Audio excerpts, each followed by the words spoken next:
Majelis Hakim yang mulia, Saudara Jaksa Penuntut Umum yang terhormat.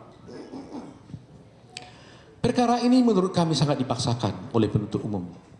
Hal ini terlihat karena perkara ini dinyatakan lengkap menjadi P21 oleh penuntut umum setelah berkas yang bolak-balik sampai hampir 4-5 kali dari penyidik ke kejaksaan.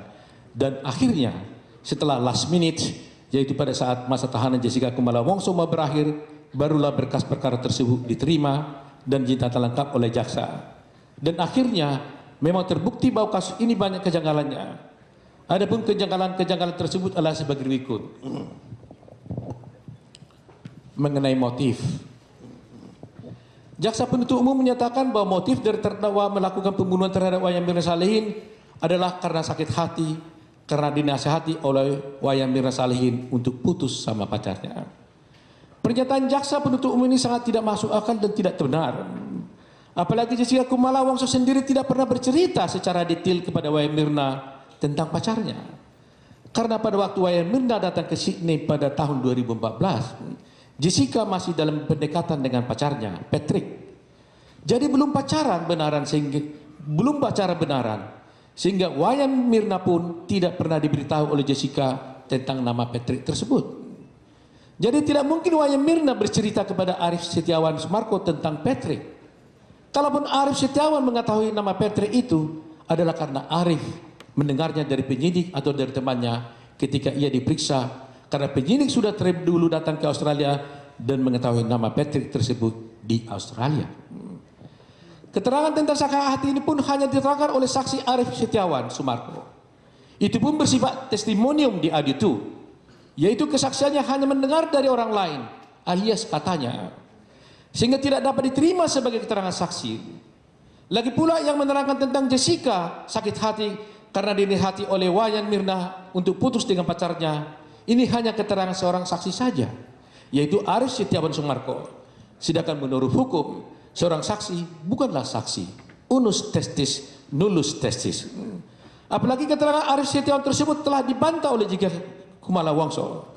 Jadi keterangan Arif Sumarko tersebut harus dikesampingkan dan alasan atau motif atau alasan sakit hati terhadap Wayan Mirna tidaklah terbukti.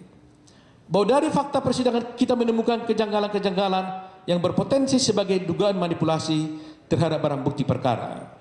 Padahal sebenarnya kasus ini adalah kasus sederhana, tetapi dibuat rumit karena tidak ada bukti-bukti yang meyakinkan dari penuntut umum. Sebagaimana kita ketahui, Jessica Kumala Wongso didakwa membunuh Wayan Mirna Salihin dengan cara memasukkan cyanida ke dalam kopi Wayan Mirna Salihin di restoran Oliver. Menurut jaksa, di dalam sisa kopi Wayan Mirna Salihin telah ditemukan cyanida sebesar 7.014 mg per liter dan 7.900 mg per liter itu BB1 dan BB2 cyanida. Tetapi setelah 70 menit setelah almarhum Wayan Mirna Salihin meninggal dunia, telah diambil cairan lambung dari tubuh Wayan Mirna Salihin sebanyak 2 kontainer terdiri dari masing-masing 10 cc atau 10 cm kubik yang setara dengan 10 ml. Maka dari Dermawan Salihin, penyidik telah menyita 0,1 ml cairan lambung tersebut dan kemudian diperiksa di Lab Krim Polri yang dinamakan BB4. Dan mengapa hanya 0,1 ml yang disita penyidik dari Dermawan Salihin? Tentu karena 0,1 tersebut sudah cukup dan memadai untuk dilakukan pemeriksaan melalui Lab Krim. Sebab kalau jumlah tersebut tidak cukup, tentu penyidik pasti menyita lebih daripada 0,1 ml. Karena barang yang tersedia, sampel tersedia adalah 20 mg, sehingga cukup jumlahnya. Setelah cairan lambung BB4 tersebut diperiksa, maka diperoleh hasil bahwa cairan lambung tersebut negatif dari cyanida dan juga negatif dari arsen. Artinya tidak ada ditemukan cyanida di dalam tubuh korban. Sehingga kalau dari hasil pemeriksaan laboratorium ditemukan 7.400 mg yang diminum Wayan Mirna Salihin, maka tentunya di tubuh Wayan Mirna Salihin harus ditemukan cyanida baik di lambung maupun dalam hati urin, darah, jantung, atau otak Wayan Mirna Salihin. Tetapi kenyataannya sianida tersebut tidak ditemukan di dalam tubuh Wayan Mirna Salihin. Lantas kalau demikian halnya, apa sesungguhnya yang terjadi? Yang terjadi adalah sesuai dengan pendapat Dr. Richard Byron yang dari Australia, maka kemungkinannya adalah benar Wayan Mirna Salihin minum kopi dari gelas tersebut, tetapi sewaktu kopi itu diminum, kopi tersebut belum ada sianidanya. Barulah setelah Wayan Mirna Salihin meninggal, ada yang memasukkan sianida ke dalam gelas. Apakah itu waktu di restoran Oliver, apa waktu dalam perjalanan ke restoran Oliver menuju Laprim, atau mungkin juga di tempat-tempat yang lain. Hanya itu kemungkinannya. Sebab kalau sianida tersebut sudah ada di dalam kopi sebelum diminum Wayan Mirna, maka menurut ahli Beng Ong, maka pasti di dalam tubuh Mirna ditemukan sianida. Tetapi kenyataannya sianida tersebut tidak ditemukan. Baru setelah 3 hari kemudian, setelah Wayan Mirna Salihin diformalin, dilakukan pemeriksaan sampel, yaitu lambung, sempudu, dan hati, serta urin. Ternyata hasilnya di dalam lambung korban ditemukan 0,2 sianida. Terhadap hal ini ditemukannya 0,2 mg sianida ini setelah 3 hari dan setelah korban diformalin, maka para ahli Beng menyatakan 0,2 sianida tersebut adalah merupakan post-mortem proses. Untuk jelasnya kami jelaskan dalam slide supaya tidak hanya kami bacakan. Di sini ada Vietnam Coffee yang oleh Laprim di sini, yang oleh Laprim disebut ada BB1, BB2, jumlahnya 7.400 mg. BB2 7.900 mg. Adanya sianida di dalam BB1 dan BB2 ini adalah berdasarkan hasil Laprim Polri. Tentunya kalau kopi ini yang berisi sianida ini diminum oleh Mirna dan dia meninggal, maka pastilah di dalam tubuh ini akan ditemukan sianida yang ada di dalam kopi ini. Tetapi faktanya di dalam tubuh ini tidak ditemukan sianida. Yang menyatakan tidak ditemukan sianida adalah juga Laprim Polri. Di sini ada sianida disebut oleh Laprim Polri. Di sini tidak ada sianida juga disebut oleh Laprim Polri. Lantas bagaimana bisa terjadi seperti ini? Teoritis mengatakan kalau ini diminum ada sianida, pasti ada di sini sianida. Tetapi kenyataannya tidak ada sianida.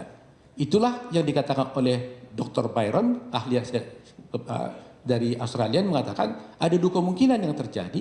Pertama dia bilang bahwa keberadaan ini kopi bisa sebelum Mirna meninggal. Ada sudah sianida. Tapi kemungkinan ini dia bilang tidak mungkin. Karena apa? Karena kalau di sini sudah ada sianida, maka pasti di dalam tubuh korban ada sianida. Sehingga dia katakan karena Laprim menyatakan ini ada sianida, kita tidak bisa bantah.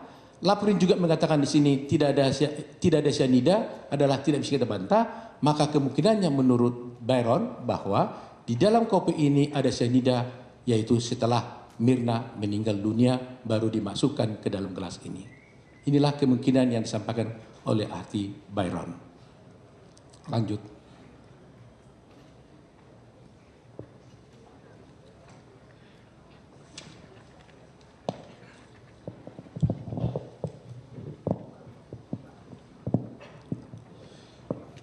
Kemudian untuk menguatkan pendapat ini, para ahli tersebut yaitu Dr. Jayasurya Atmaja, Dr. Gatot Susilo Lawrence, Dr. Michael David Robertson, Dr. Beng Ong, Dr. Slamet Purnomo menyatakan kalau di dalam tubuh korban ada sianida yang diminum korban, maka tidak saja hanya dalam lambung ditemukan sianida, melainkan harus ditemukan pula di dalam hati, darah, urin, dan cairan tubuh lainnya. Dan satu-satunya biomarker atau tanda atau ciri khas seorang mati karena sianida, maka di dalam hati atau urin korban pasti, sekali lagi, pasti ditemukan cyanida atau asam tiosianat, setidak-tidaknya harus ditemukan di dalam urin. Semua ahli tersebut menerangkan bahwa di dalam makanan yang kita makan dan minum ada kandungan cyanida. Hal itu ada dalam buah apel, singkong, asap rokok, asap knalpot, dan air ledeng dan sebagainya. Tetapi mengapa manusia tidak mati kalau makan apel? Hal itu karena Tuhan maha luar biasa. Di dalam tubuh kita Tuhan membuat zat yang namanya enzim rhodanase yang berfungsi menetralisir semua cyanida yang berasal dari makanan yang kita makan. Sehingga cyanida yang kita makan tersebut diolah dan bereaksi dengan enzim rhodanase yang ada dalam tubuh, dan kemudian hasil reaksi cyanida dengan enzim rhodanase tersebut menghasilkan asam tiosianat. Tetapi kalau jumlah cyanida tersebut masuk melebihi batas kemampuan lethal dosis, maka manusia tersebut mati. Dan ketika dia mati, karena jumlahnya cyanidanya terlalu besar, maka sebagai tandanya ditemukanlah cyanida dan asam tiosianat di dalam tubuh. Antara lain di dalam hati, urin, dan darah. Adapun jumlah lethal dosis tersebut adalah 150 mg sampai 250 mg per liter sampai dengan 250 mg per liter. Dan menurut Dr. Nusarman Subandi, ahli toksologi yang diajukan oleh penuntut umum, jumlah lethal dosis tersebut adalah 171 mg per liter. Artinya, kalau orang meminum cyanida dengan jumlah antara 150 sampai 250, maka orang tersebut akan meninggal. Dan kalau orang tersebut meninggal, maka akan ditemukan cyanida atau atom tiosianat di dalam tubuh korban. Apabila hal ini kita hubungkan dengan kasus Akuo, kasus ini, maka terdapat fakta bahwa di dalam tubuh korban, antara lain di dalam hati, di dalam empedu, urin dari almarhum Wayan Mirna Salihin tidak ditemukan cyanida. Breaking news, sidang kasus kematian Mirna dengan terdakwa Jessica Kumala Wongso bisa Anda kembali simak selanjutnya bersama Alexandra Asma Subrata. Saya Cheryl Marala, tetaplah bersama CNN Indonesia.